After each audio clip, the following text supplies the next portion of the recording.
Assalamualaikum warahmatullahi wabarakatuh. Alhamdulillahirabbil alamin. Wabihi nasta'inu ala umurid dunya waddin. Assalatu wassalamu ala asrafil anbiya'i wal mursalin wa ala alihi washabihi ajmain. Amma ba'du.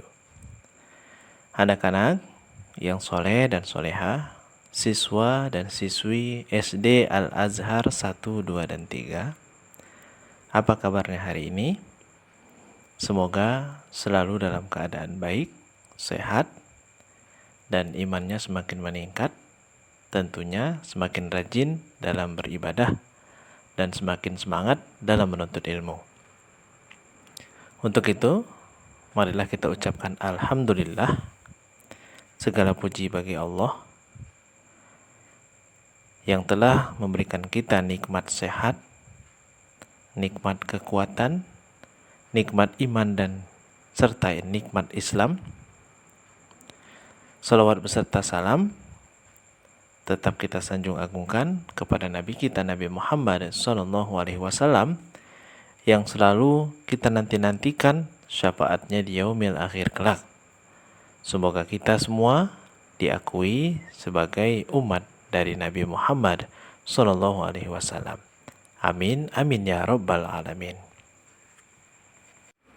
Anak-anak sekalian, seperti biasanya sebelum kita memulai pembelajaran daring pada pagi hari ini, Abi akan menyampaikan sebuah tausiah yang judulnya tausiah pada pagi hari ini adalah 5 keutamaan membaca Al-Quran. Sebelumnya, anak-anak yang soleh dan solehah, sudahkah kita hari ini membaca Al-Quran? Apabila belum, nanti setelah mendengarkan tausiah ini, yuk kita buka Al-Qurannya. Berapapun, 1 ayat, 2 ayat, 3 ayat, 1 lembar, 2 lembar, 1 juz, berapapun, yang penting setiap harinya marilah kita membaca Al-Quran. Karena dalam membaca Al-Quran memiliki banyak keutamaan dan manfaat bagi kita.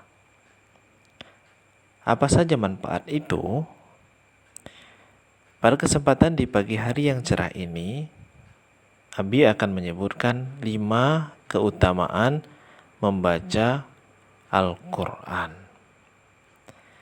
Membaca Al-Quran merupakan ibadah yang mempunyai banyak keutamaan bagi kita semua.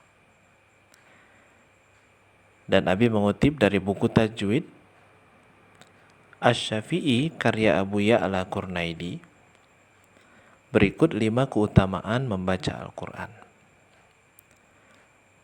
Yang pertama,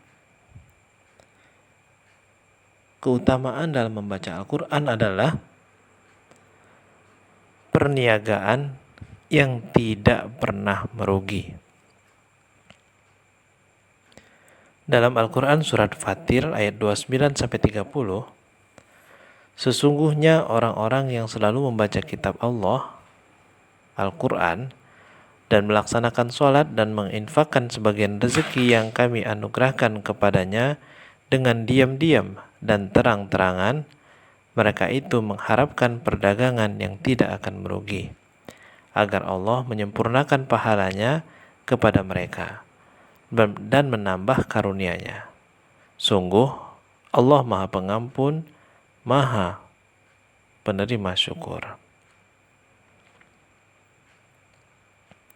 Dalam ayat ini, Allah menjanjikan kepada ahlul Quran, yakni para pembaca Al-Quran yang mengamalkannya, pahala yang besar, dan Dia memberikan tambahan kepada mereka karunia yang tidak diketahui besarnya kecuali oleh Allah Subhanahu wa Ta'ala.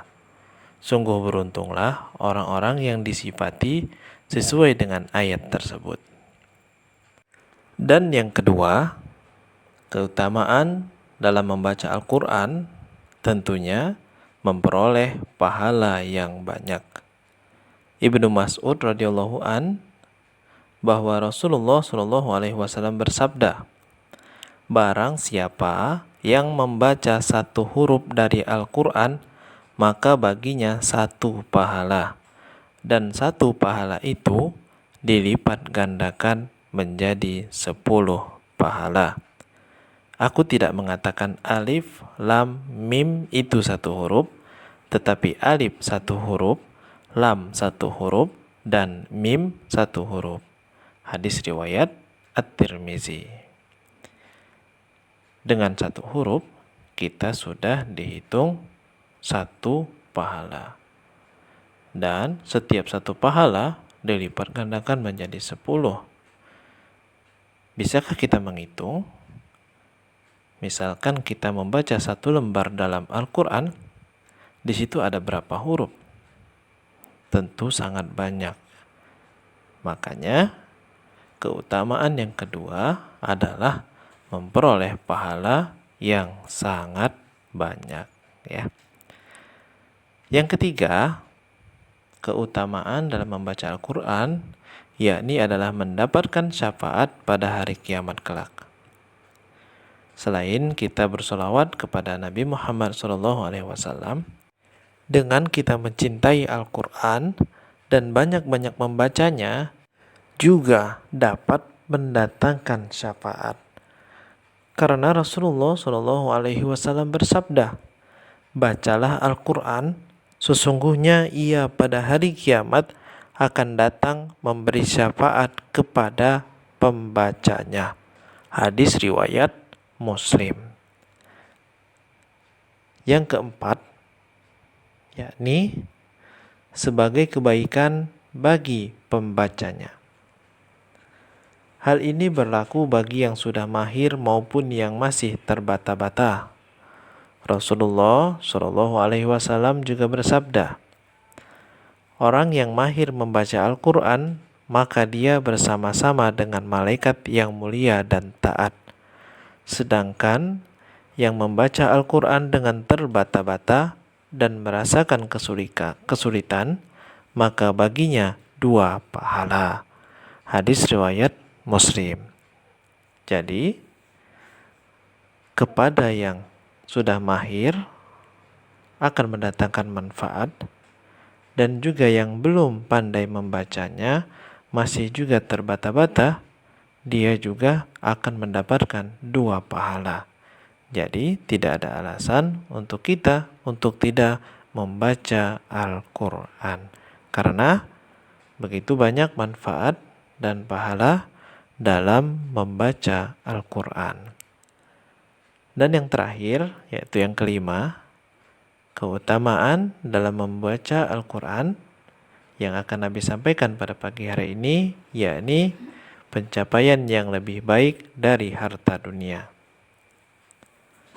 Uqbah bin Amir radhiyallahu an berkata, Rasulullah SAW keluar dan kami berada di Suffah saat itu. Lalu beliau bersabda, siapa di antara kalian yang suka setiap hari pergi ke lembah Butan atau lembah Akik, kemudian pulang membawa 2 unta yang gemuk tanpa berbuat dosa dan tanpa memutuskan hubungan silaturahim? Kami menjawab, wahai Rasulullah, kami menginginkan hal tersebut. Beliau bersabda, tidakkah salah satu di antara kalian pergi ke masjid, kemudian mempelajari atau membaca 2 ayat dari kitabullah, sebab hal itu lebih baik baginya daripada mendapatkan 2 unta. 3 ayat lebih baik daripada 3 unta, 4 ayat lebih baik daripada 4 unta, dan dari sekian jumlah ayat, maka itu lebih baik daripada sekian jumlah unta. Hadis riwayat Muslim dan Ibnu Hibban. Nah, anak-anak, dari sekian banyak keutamaan dalam membaca Al-Quran tersebut, tidak ada alasan lagi bagi kita untuk tidak membaca Al-Quran setiap harinya. Karena seperti 5 keutamaan tadi, dalam membaca Al-Quran kita tidak akan pernah merugi, dan juga kita akan memperoleh pahala yang sangat banyak. Terlebih lagi nanti di akhir atau di hari kiamat nanti, Al-Quran juga dapat memberikan syafaat sebagai penolong kita dan juga tidak dipermasalahkan bagi yang sudah lancar ataupun masih terbata-bata, semuanya akan mendapatkan pahala di sisi Allah Subhanahu wa taala. Yuk, kita perbanyak membaca Al-Quran, apalagi sebentar lagi akan datang bulan Ramadan. Marilah kita berlomba-lomba dalam membaca dan mengamalkan isi Al-Quran. Demikianlah tausiah yang dapat Abi sampaikan di kesempatan pagi hari ini. Semoga apa yang Abi sampaikan bermanfaat bagi kita semua. Mari kita tutup dengan bersama membaca doa kifaratul majlis. Subhanakallahumma wa bihamdika asyhadu an la ilaha illa anta astaghfiruka wa atubu ilaih. Wabillahi taufiq wal hidayah. Wassalamualaikum warahmatullahi wabarakatuh.